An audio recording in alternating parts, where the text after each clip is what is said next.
எல்லாருக்கும் வணக்கம். எல்லாரும் சூப்பரா இருப்பீங்க நம்புறேன். போன வாரம் மார்க்கெட் ஸ்டார்ட்டிங்ல சூப்பரா போனாலும், வெள்ளிக்கிழமை கொஞ்சம் சரிஞ்சிருச்சு. இருந்தாலும் நம்ம ரிவ்யூ பண்ண எல்லா ஸ்டாக்குமே மேல போயிருந்தது. அத நம்ம இன்னைக்கு ரிவ்யூ பண்ணலாம். அது மட்டும் இல்லாம அடுத்த வாரத்துக்கான 5 ஸ்விங் ட்ரேடிங் பங்குகள டீட்டெயிலா பார்க்கலாம். வாங்க வீடியோக்குள்ள போலாம். மார்க்கெட் டைரக்ஷன் இனிமே தனி வீடியோவா வரப்போகுது. ஸோ நம்ம டைரக்ட்டா லாஸ்ட் வீக் என்னென்ன ஸ்டாக் பார்த்தோம், அது எங்க இருக்குன்னு பார்க்கலாம். ஸோ லாஸ்ட் வீக் பார்த்த ஸ்டாக் எல்லாமே மேலே போச்சுன்னு சொன்னேன். ஆனா இங்க பார்த்தீங்கன்னா, ஆப்டஸ் வேல்யூ அப்புறம் ஹிமாத்ரி ஸ்பெஷல் நெகட்டிவா இருக்கேன்னு கேட்கலாம். பட் லாஸ்ட் வீக் மிடில்லேயே இதெல்லாம் வந்து நல்ல ஹைட்ட டச் பண்ணிட்டு, இன்ஃபேக்ட் ஹிமாத்ரி ஸ்பெஷல்லாம் 700லாம் தாண்டி மேலே போயிட்டு, அதுக்கப்புறம் இப்போ கொஞ்சம் தொய்வடைஞ்சிருக்கு. ஸோ மத்த எல்லா ஸ்டாக்கும் பார்த்தீங்கன்னா, சும்மா பட்டைய கிளப்பியிருக்கு. முக்கியமா நமக்கு ரொம்ப பிடிச்ச நெட்வொர்க் டெக்னாலஜி ஒரே வாரத்தில 10% மேல போயிருக்கு. நம்ம ரிவ்யூ பண்ணப்ப அதோட பிரைஸ் 4587 தான். ஆனா, இப்போதைய அதோட பிரைஸ் 5061. இன்ஃபாக்ட் இது மேலயும் போய் இப்போ கொஞ்சம் கீழ வந்திருக்கு. ஸோ இது இன்னும் மேல போகுமா அப்படின்னு கேட்டீங்கன்னா, இது வந்து ஒரு லாங் டெர்ம் ஸ்டாக். ஏன்னா, நான் முன்னாடியே சொல்லியிருக்கேன். இந்தியாவுல சூப்பர் கம்ப்யூட்டர் தயாரிக்கிற ஒரே நிறுவனம்.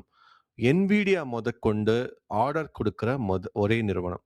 ஸோ இந்த மாரி சிறப்பம்சங்கள் இருந்து தொடர்ந்து குவார்ட்டர் பை குவார்ட்டர் ப்ராஃபிட்டபிளா இருந்தா, இது இன்னும் பறக்கத்தான் செய்யும். அதனால இது தொடர்ந்து கவனிங்க. அதே மாதிரி தான் ஏஜஸ் லாஜிஸ்டிக்ஸ். ஸோ நம்ம முன்னாடி பார்த்தப்ப ஒரு 900 சொச்சம் இருந்தது. ஃபர்ஸ்ட்டு பார்த்தப்ப 700 சொச்சம் தான் இருந்தது. இப்ப பார்த்தீங்கன்னா, இது எல்லாத்தையும் தடைகள் தாண்டி உடைச்சு 1008 டச் பண்ணிடுச்சு. இது இன்னமும் மேல போகும் அப்படிங்கிறது தான் என்னோட கணிப்பு. ஸோ மத்த எல்லாமே பார்த்தாலும், நீங்க வந்து ஒரு 2%லேருந்து 6% வரைக்கும் நல்லா மேல போயிருக்கு. ஸோ இந்த வாரம் 5 ஸ்டாக் என்னன்னு அடுத்து பார்ப்போம். ஸோ நம்ம ஸ்டாண்டர்ட் கொரியில எந்த சேஞ்சஸும் இல்ல. அதுல தான் ஃபர்ஸ்ட் செட் ஆஃப் ஸ்டாக்ஸ் நம்ம பார்க்க போறோம். ரிசல்ட்டா ஒரு 22 ஸ்டாக் கிடைச்சிருக்கு.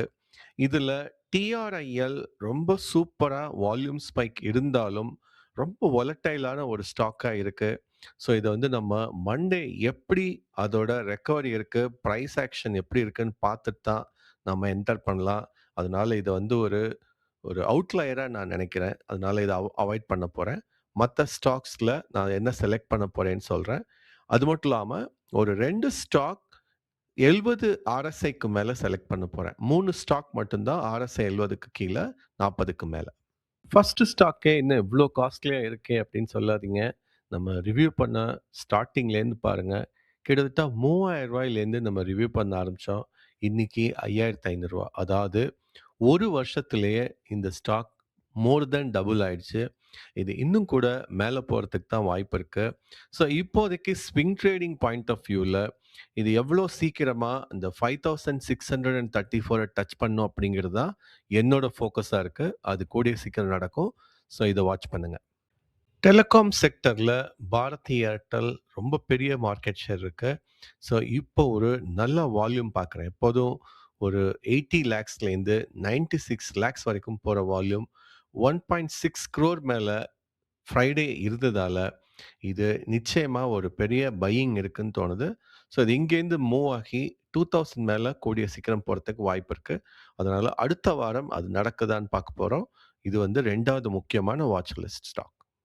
ஹவுசிங் ஃபினான்ஸ், NBFCஸ் எல்லாமே மேல போயிட்டுருக்கு. அதுல ஆதார் ஹவுசிங் ஃபினான்ஸ் ஒரு நல்ல பிரேக் அவுட் பார்த்தேன். கிட்டத்தட்ட ஒரு 6% ஒரே நாள்ல பிரேக் அவுட். எப்போதும் 5,00,000க்குள்ள இருக்கிற வால்யூம் 33,00,000த்தையும் தாண்டி, அதே நேரத்துல எல்லா ஃபண்டமெண்டல்ஸும் ரொம்ப ஸ்ட்ராங்கா இருக்கு. ஸோ இத நிச்சயமா நம்ம அடுத்த வாரம் கவனிக்கலாம். அடுத்ததா பாரிஸ் டிஃபென்ஸ் 1409 அப்படிங்கிற ரேஞ்ச வெள்ளிக்கிழமை 7% ஒரே நாள்ல டச் பண்ணியிருக்கு. ஸோ இது வால்யூம் படி பார்த்தா ஒரு 2, 3 வாரமாவே தொடர்ந்து பஸ்ஸிங்கா இருக்கு. நிச்சயமா இன்ஸ்டிடியூஷனல் பையர்ஸ் ரொம்ப அதிகமா வாங்கி குவிக்கிறாங்கன்னு தெரியுது. ஸோ இது இங்கேருந்து இன்னும் அதிகமா மேல போறதுக்கு வாய்ப்பு இருக்கு. புது உச்சத்த 1500 அப்படின்னு சொல்லி அதுக்கும் மேல போறதுக்கு நெறைய வாய்ப்பு இருக்கு. ஸோ அது அடுத்த வாரமே நடக்குமா? இல்ல இந்த ஜூன் முடியறதுக்குள்ள நடக்குமான்னு பொறுத்திருந்து பார்ப்போம். 5வது ஸ்டாக் மதர்சன் சுமி. இது தொடர்ந்து வால்யூம்ல பிரேக் அவுட் ஆயிட்டே இருக்கு. கூடிய சீக்கிரம் 152 டச் பண்ணி புது ஹைட்ட டச் ஆவறதுக்கு நெறைய வாய்ப்புகள் இருக்கு. அது அடுத்த வாரமே நடந்தாலும் ஆச்சரியப்படுறதுக்கு இல்ல. ஃபண்டமெண்டல்ஸ் ரொம்பவே நல்லா இருக்கு. நெறைய பேரோட போர்ட்ஃபோலியோ ஸ்டாக்கும் கூட. என்னோட ஆட்டோ ஆன்சிலரி ஸ்பேஸ்ல ஃபேவரைட் ஸ்டாக்கும் கூட. ஸோ இது அடுத்த வாரம் பிரேக் அவுட் ஆகுதான்னு பார்க்கலாம். ஃபார்மா செக்டார் கொஞ்சம் ரிவைவ் ஆகி, கொஞ்சம் ரெக்கவரி மோட்ல இருக்குன்னு சொல்லணும். அதுல அரபிந்தோ ஃபார்மா 6வது ஸ்டாக்கா நம்ம கவனிக்கலாம். ஸோ இன்ஃபாக்ட் சன் ஃபார்மா கூட கவனிக்கலாம். லுபின் கூட கவனிக்கலாம். ஆனா அரபிந்தோ ஃபார்மா ஒரு நல்ல வால்யூம் பிரேக் அவுட் இருந்தது. ஸோ போனஸா இந்த ஒரு ஸ்டாக்க அடுத்த வாரம் நம்ம கவனிக்கலாம். அடுத்த வாரம் எந்த பங்கு சூப்பரா பிரேக் அவுட் ஆகும்? அது இந்த லிஸ்ட்ல இருக்கா? அப்படிங்கிறத கமெண்ட் செக்ஷன்ல சொல்லுங்க. இந்த 5 இல்லாம வேற ஏதாவது பங்குகள் உங்கள பொறுத்தவரைக்கும் சூப்பரா பிரேக் அவுட் ஆகும் அப்படின்னு நினைச்சீங்கன்னா, அதையும் கமெண்ட் செக்ஷன்ல சொல்லுங்க. ஸோ நம்ம ரிவ்யூ பண்ண எந்த பங்கும் பை செல் ரெக்கமெண்டேஷன் கிடையாது. தொடர்ந்து ஆதரவு தர்றதுக்கு நன்றி, நன்றி, நன்றி.